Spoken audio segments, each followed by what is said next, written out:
morning, everybody. This is Patrick MontesDeOca with the live trading talk for November 11, 2021. We're going to jump right into the market here, and we're going to recommend basically our subscribers, traders that have any positions long here. The silver market has completed the targets here, so we're going to follow the methodology here of the VCPMI, and for the time being, in terms of the futures markets, we're going to basically close out the day trading positions that we have and take some profits.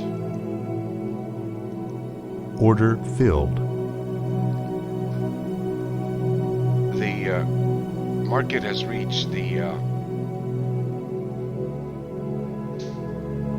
settle one level of 25.27, and it's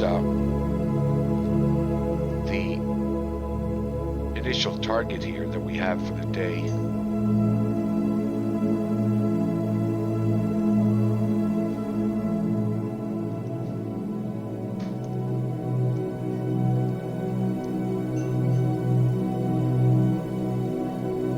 And also, as you can see, the weekly targets are being completed.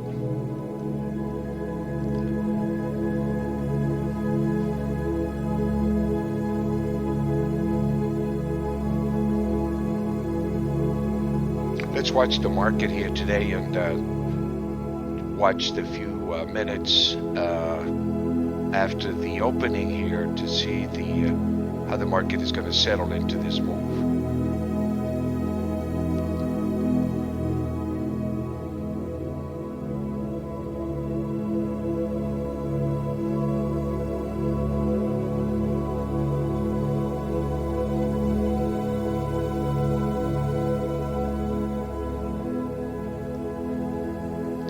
$25.28 is the daily target.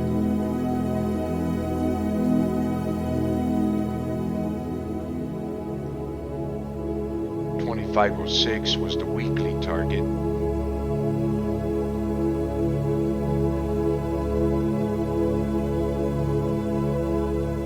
We're looking at the buy one level of the 360-day cycle at about 25.85. I think for the time being, when these targets are completed daily and weekly,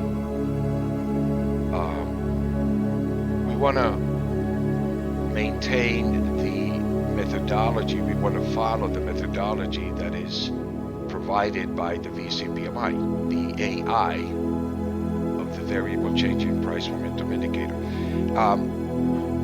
The essence of the variable changing price momentum indicator is to buy the extreme below the mean, the average price, daily, weekly, and the targets are the extremes above that mean. Now, if the market is breaking out here, we're pretty much well positioned to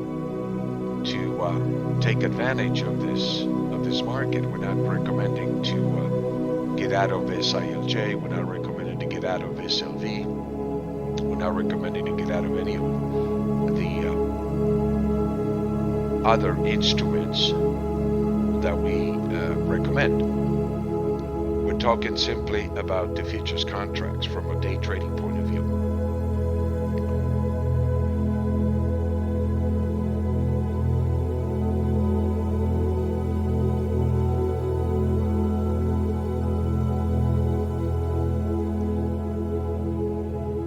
We want to see the behavior of price in relation to these pivot levels to identify the direction of the momentum of the market.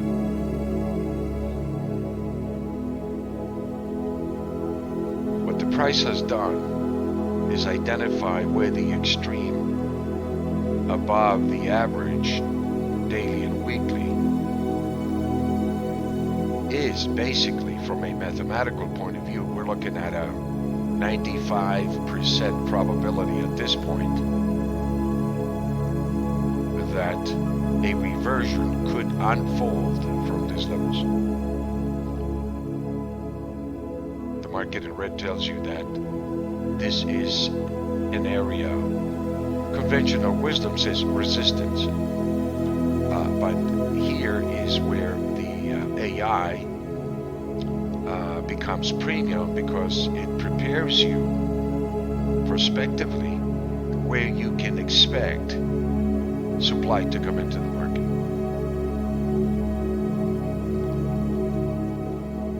So we've locked in some nice profits, and let's be patient with the rest of our positions here to see where the market wants to take us.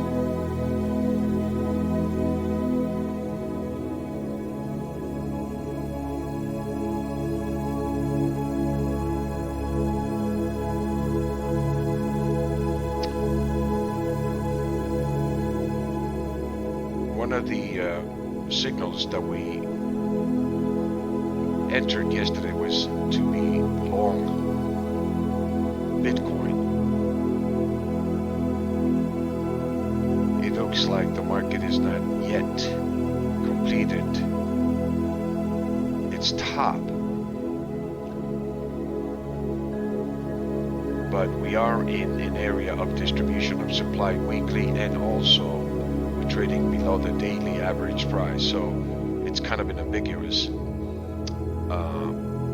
mixed signal. I believe that you want to be cautious from these levels here. Either the market is going to spike into the 76 target or the 71, which is the daily target, or we're going to activate a sell one level from 63,927. We are short from the sell two level of 66,778. The target was completed, and now the price momentum trading below the daily average is indicating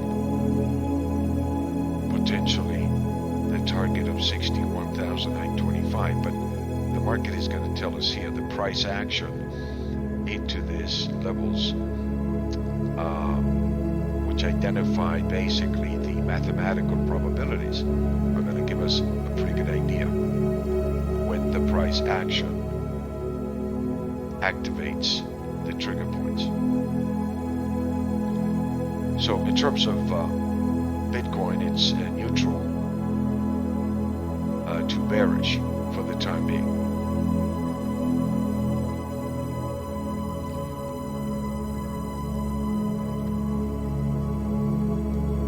Use the 15-minute bar, which we use to execute, you can see the market trading around the average price. And when the target is completed, the AI recommends that you go neutral and you wait until the price momentum defines its direction. And it's either going to go and test the level below. If it's the daily, it's going to test the daily signals below. If it's a weekly signal, then it's going to test the weekly levels below. And right now, it's in between the sell 1 and sell 2 level. It has completed the target yesterday from the sell 2 level of 66,778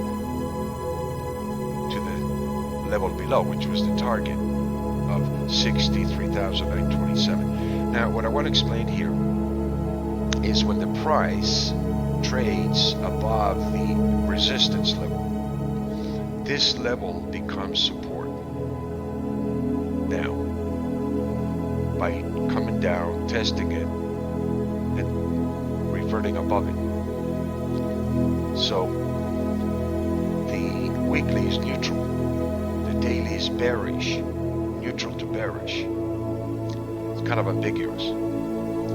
But Obviously, the underlying trend, the bigger trend, is undeniably bullish. We have seen a phenomenal rally from 29,000 here just back in July to almost 70,000, 69,355 is the high. This uptrend channel is telling us that we could go up to about 75,096.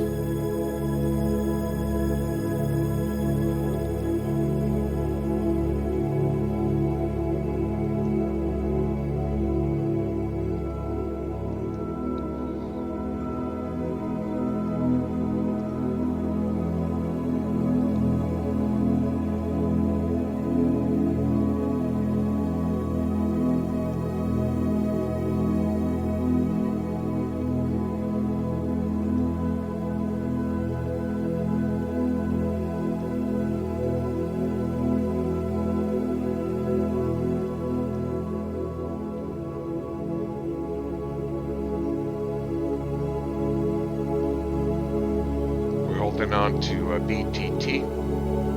We went back into the market and are holding on BTT long, which is basically a mining company, Bitcoin mining company that is mining Bitcoin. So it's a great instrument. One of the things I want to comment about the digital asset or the digital world is the fact that there are some incredible opportunities that are being created. Companies that are showing amazing performance in a relatively short period of time. The volatility of that sector is by far like anything I have seen in my last 40 years that I've been in this business. Only pork bellies or soybeans give you that kind of volatility, which, by the way, moving into the area of grains here, we're definitely beginning to see a major shift is taking place, and we've been positioning, looking to position ourselves and looking to position our traders into the grain markets here as the inflation levels that we got yesterday basically indicate inflation is running at much higher levels than expected, and I believe what we're going to see here is a tremendous amount of pressure on commodity prices here to adjust. Everything is adjusting to this level of inflation, which is running at about 6.2%. The level of inflation that we're looking at right now is the worst in 30 years. And again, the problem that we have here, and I think it's a dilemma that the Federal Reserve is going to be dealing with here with regards to how they can control interest rates on the face of an explosive inflationary cycle without basically trying to make us believe that this is transitory. In my opinion, when you take a look at the whole area, the whole picture, it's not transitory. You're getting pressure on wage increases, you're getting pressure on just about everything across the board. And what's happening here is that everything is recalibrating to the new economic system that we have. And the thing is that people are willing to pay for higher products. There's a lot of liquidity in the market, a lot of cash in the market. The government has provided an incredible amount of stimulus. The balance sheet of the Fed is exploding. The money supply is exploding. And obviously, automatically, what you're looking at is an increase in the pressure and inflationary pressures. The issue that I have here is that we're not in, again, the same situation as we were back in the 70s, where we had simply billions in debt. It was less than $1 trillion. And the interest rates were, in a position basically where got up to 50% in 1981.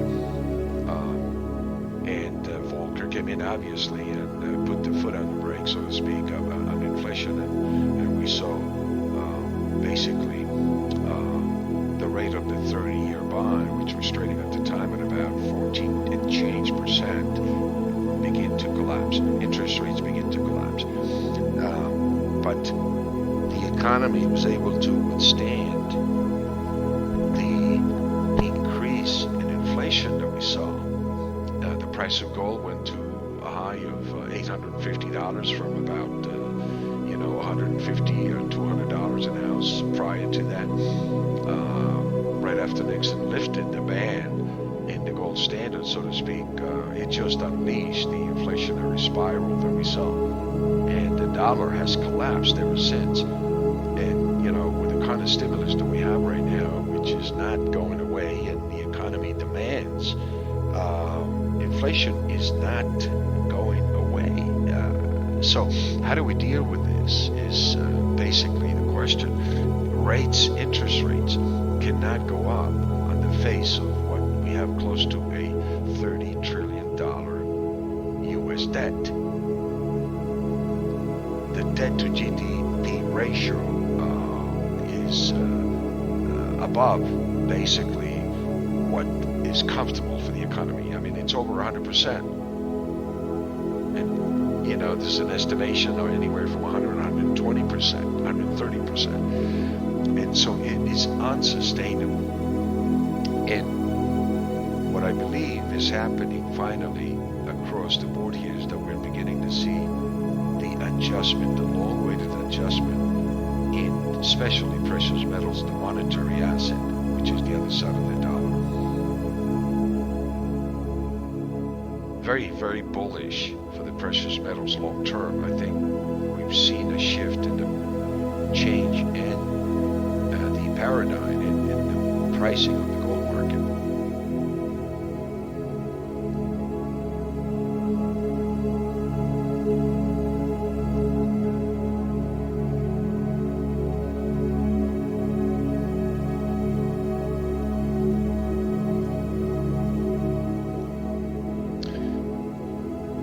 Nevertheless, the gold market is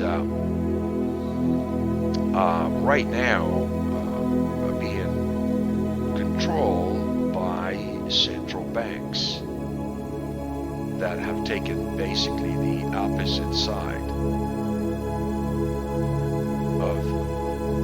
of the market. In essence, they have taken the short side of the market since 2012. For the last 9 years, the price has been suppressed because of the amount of paper shorts that came into the futures markets, and in some cases exceeded 10 to 1 the production availability of delivering those supplies. So it was purely paper manipulation.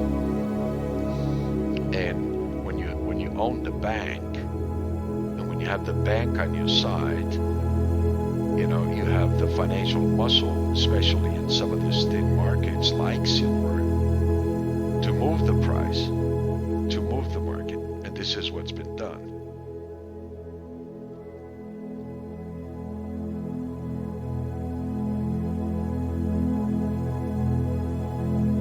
Particularly since they lifted the uptick rule in 2011, where we basically saw massive amounts of algorithmic trading starting in 2012 that could sell unlimited amounts of paper futures contracts to suppress the price.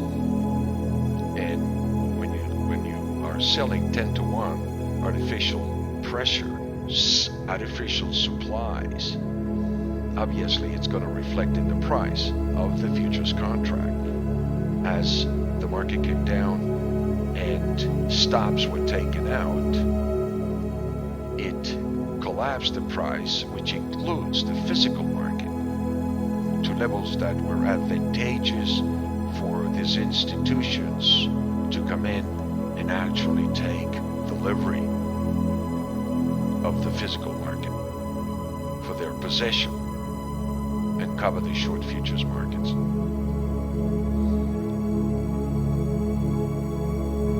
And this has been a policy for the last 9 years. And as we move into the end of the year with Basel III being implemented, which essentially is requiring this central banks that they have to match the capital requirements from basically the leveraging that they've done, or what they call unallocated metal, to its full value, 1-to-1. They have to match. So it's going to be a little difficult because it requires an incredible amount of capital. You know, they've been leasing the gold. They've been leveraging, 10-to-1 with a bank behind you. It's very difficult to lose. And they've taken literally billions out of this market in the last 9 years, if not trillions.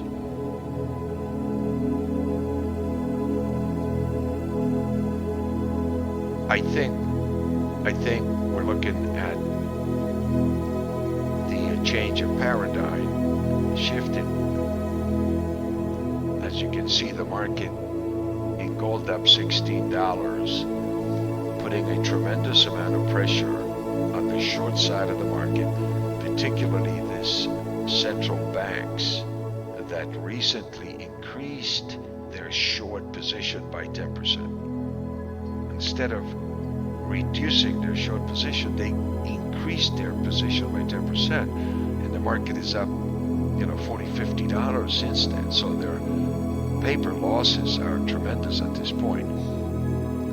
And I would like to see the end of this week when the commitment of traders reports come out, basically the position that they have. But as of right now, there's a tremendous loss, an open paper loss on central bank shorts. Coming back to the market here. In terms of, again, the short-term price in gold, it is completing targets.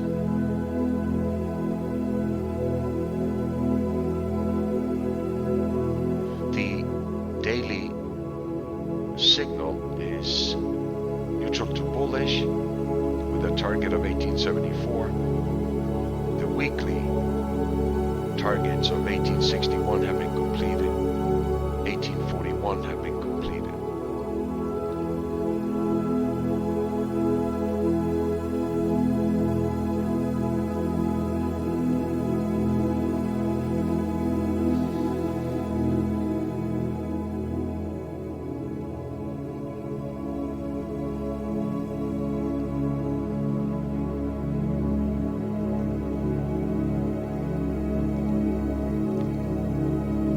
Silver target 2528 daily is being completed.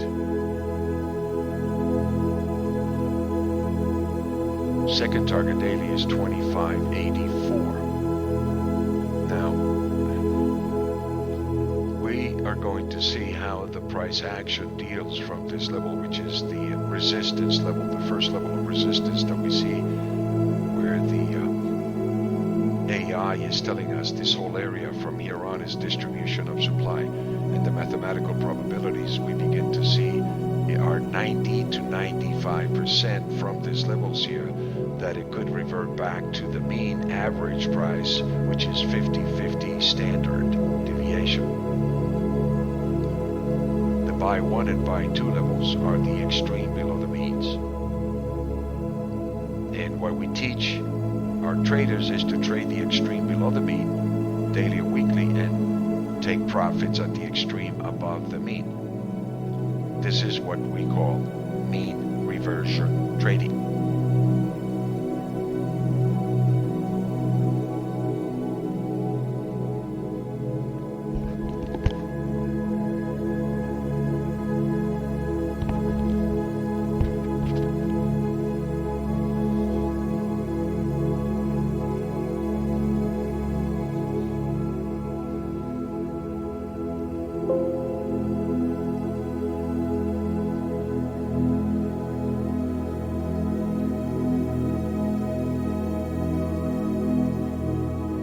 Big day for Dust. Gold mining shares up 4 or 5%. GDX up 2.33%. We're holding on to all the shares, and we will continue to add on any corrections.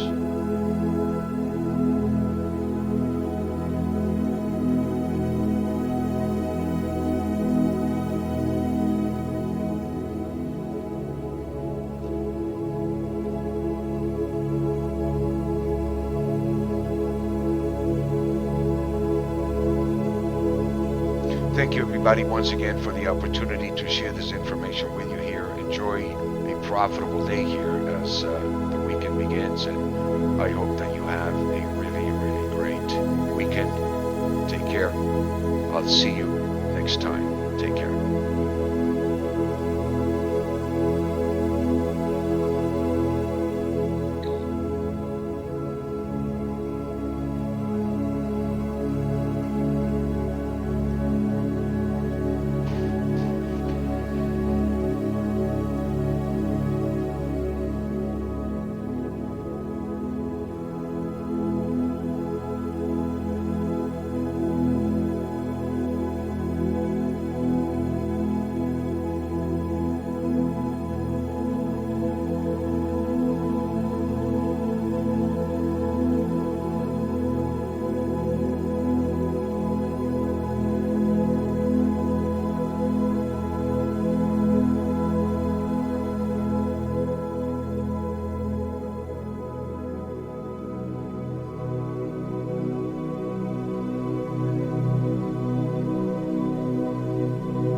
Want to know the most common mistake men make when approaching women, but most have no clue that they're making it? See, every time a guy approaches me,